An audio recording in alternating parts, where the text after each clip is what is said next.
ವಿಧಾನಸೌಧದ ಆವರಣದಲ್ಲಿ ಪುಸ್ತಕ ಮೇಳ ಉದ್ಘಾಟನೆ. ಓದುವುದರಿಂದ ಮಾತ್ರ ಜ್ಞಾನ ವಿಕಾಸ ಆಗುತ್ತೆ ಎಂದು ಸಿಎಂ ಸಿದ್ದರಾಮಯ್ಯ ಹೇಳಿದ್ದಾರೆ. ಇನ್ನು ವಿಜಯನಗರ ಸಾಮ್ರಾಜ್ಯದ ಗತವೈಭವ ಸಾರುವ ಹಂಪಿ ಉತ್ಸವ ಉದ್ಘಾಟನೆಗೆ ಕ್ಷಣಗಣನೆ ಶುರುವಾಗಿದೆ. ಹುಟ್ಟುಹಬ್ಬದ ಸಂಭ್ರಮಾಚರಣೆ ವೇಳೆ ಸಚಿವ ಸಂತೋಷ್ ಲಾಡ್ ಕಣ್ಣೀರು ಹಾಕಿದ್ಯಾಕೆ? ಈ ಸುದ್ದಿಯನ್ನು ನೋಡೋಣ ಸಮಗ್ರ ನ್ಯೂಸ್ ಟಾಪ್ 9ನಲ್ಲಿ. ವಿಧಾನಸೌಧದ ಆವರಣದಲ್ಲಿ ಮೊದಲ ಬಾರಿಗೆ ಶಕ್ತಿ ಸೌಧದಲ್ಲಿ ಸಾಹಿತ್ಯ ಜಾತ್ರೆ ಆಯೋಜಿಸಲಾಗಿದೆ. ನಿನ್ನೆಯಿಂದ 5 ದಿನಗಳ ಕಾಲ ನಡೆಯುವ ಪುಸ್ತಕ ಮೇಳಕ್ಕೆ ಮುಖ್ಯಮಂತ್ರಿ ಸಿದ್ದರಾಮಯ್ಯ ಚಾಲನೆ ನೀಡಿದ್ದಾರೆ. ವೀಲ್ ಚೇರ್ ಬದಲಿಗೆ ಕೈಯಲ್ಲಿ ಸ್ಟಿಕ್ ಹಿಡಿದುಕೊಂಡು ಸಿಎಂ ಆಗಮಿಸಿದ್ರು. ವಿಧಾನಸಭೆ ಸ್ಪೀಕರ್ ಯುಟಿ ಖಾದರ್, ವಿಧಾನ ಪರಿಷತ್ ಸಭಾಪತಿ ಬಸವರಾಜ ಹೊರಟ್ಟಿ, ಡಿಸಿಎಂ ಡಿಕೆ ಶಿವಕುಮಾರ್, ಸಚಿವ ಮಧು ಬಂಗಾರಪ್ಪ ಹಾಗೂ ದೆಹಲಿ ವಿಶೇಷ ಪ್ರತಿನಿಧಿ ಟಿಬಿ ಜಯಚಂದ್ರ ಸೇರಿದಂತೆ ಹಲವರು ಭಾಗಿಯಾಗಿದ್ದರು. ಪುಸ್ತಕ ಪ್ರಿಯರಿಗೆ ಇದೊಂದು ಹಬ್ಬವಿದ್ದಂತೆ. ಇನ್ಮುಂದೆ ಪ್ರತಿ ವರ್ಷ ಪುಸ್ತಕ ಮೇಳ ಆಯೋಜಿಸಿ ಎಂದಿದ್ದೇನೆ ಅಂತ ಮುಖ್ಯಮಂತ್ರಿ ಸಿದ್ದರಾಮಯ್ಯ ಹೇಳಿದ್ದಾರೆ. ವಿಧಾನಸೌಧದ ಆವರಣದಲ್ಲಿ ಪುಸ್ತಕ ಮೇಳ ಉದ್ಘಾಟಿಸಿ ಮಾತನಾಡಿದ ಅವರು, ಸ್ಪೀಕರ್ ಖಾದರ್, ಸಭಾಪತಿ ಹೊರಟ್ಟಿಗೆ ಎಲ್ಲ ಸಹಕಾರವನ್ನ ನೀಡುತ್ತೇವೆ. ಪುಸ್ತಕ ಮೇಳ ಆಯೋಜಿಸಲು ಸರ್ಕಾರದಿಂದ ಹಣ ಕೊಡ್ತೇವೆ. ಓದುವುದರಿಂದ ಮಾತ್ರ ಜ್ಞಾನ ವಿಕಾಸ ಆಗ್ತದೆ ಅಂತ ಹೇಳಿದ್ದಾರೆ.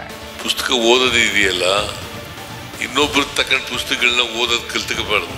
ನೀವೇ ಪುಸ್ತಕಗಳನ್ನ ಖರೀದಿ ಮಾಡಿ ನೀವೇ ಓದ್ತಕ್ಕಂಥ ಕೆಲಸ ಮಾಡಬೇಕು. ನೀವೇ ಒಂದು ಒಳ್ಳೆ ಲೈಬ್ರರಿಯನ್ನ ಮಾಡ್ತಕ್ಕಂಥದ್ದು ಬಹಳ ಮುಖ್ಯ ನಿಮ್ಮ ಮನೆಗಳಲ್ಲಿ ಅಂತಕ್ಕಂಥ ಮಾತುಗಳನ್ನ ಹೇಳಿ. ವಿಧಾನಸೌಧದಲ್ಲಿ ಪುಸ್ತಕ ಮೇಳ ನಡೆಸುವ ಕನಸು ಕಂಡಿದ್ದೆವು. ಸಭಾಪತಿಗಳು ಸೇರಿದಂತೆ ಎಲ್ಲರೂ ಸಹಕಾರ ನೀಡಿದ್ದಾರೆ ಅಂತ ಸ್ಪೀಕರ್ ಯುಟಿ ಖಾದರ್ ಹೇಳಿದ್ದಾರೆ.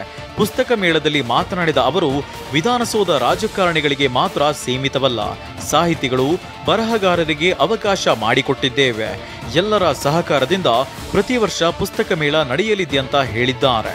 ಇವತ್ತು ಬಹುಶಃ ವಿಧಾನಸೌಧದ ಆವರಣ ರಾಜಕಾರಣಿಗಳಿಗೆ, ಅಧಿಕಾರಿಗಳಿಗೆ, ಇನ್ಫ್ಲುಯೆನ್ಸ್ ಇದ್ದವರಿಗೆ ಮಾತ್ರ ಅಲ್ಲ, ಕರ್ನಾಟಕ ರಾಜ್ಯದ ಎಲ್ಲ ವರ್ಗದ ಎಲ್ಲ ಜನತೆ ಕೂಡ ಅದು ಅವರದೇ ನಿಮ್ಮದೇ ವಿಧಾನಸೌಧ ಎಂಬ ಭಾವನೆ ತರುವ ರೀತಿಯಲ್ಲಿ ಎಲ್ಲರಿಗೂ ಕೂಡ ಇವತ್ತು ಮುಕ್ತವಾದ ಅವಕಾಶ ನಾವು ಇವತ್ತು ಕೊಟ್ಟಿದ್ದೇವೆ ಅಂತ ಹೇಳಲಿಕ್ಕೆ ನಾವು ಇವತ್ತು ಬಯಸ್ತೇನೆ.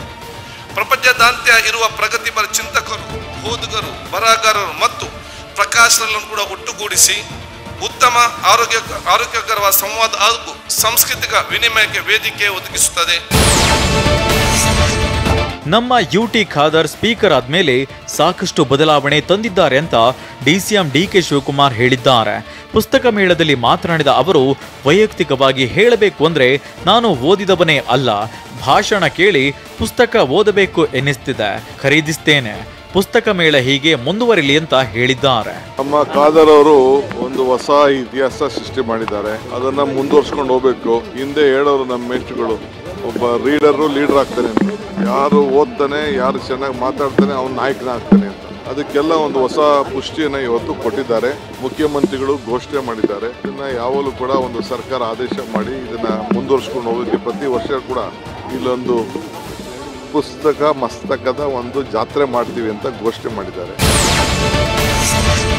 ವಿಜಯನಗರ ಸಾಮ್ರಾಜ್ಯದ ಗತವೈಭವ ಸಾರುವ ಹಂಪಿ ಉತ್ಸವಕ್ಕೆ ಕ್ಷಣಗಣನೆ ಶುರುವಾಗಿದೆ. ಇಂದಿನಿಂದ 3 ದಿನಗಳ ಹಂಪಿ ಉತ್ಸವ ನಡೆಯಲಿದೆ. ಹಂಪಿ ಸ್ಮಾರಕಗಳ ಗುಚ್ಛ ಹೋಲುವ ಮಾದರಿಯ ವೇದಿಕೆ ನಿರ್ಮಾಣ ಮಾಡಲಾಗಿದೆ.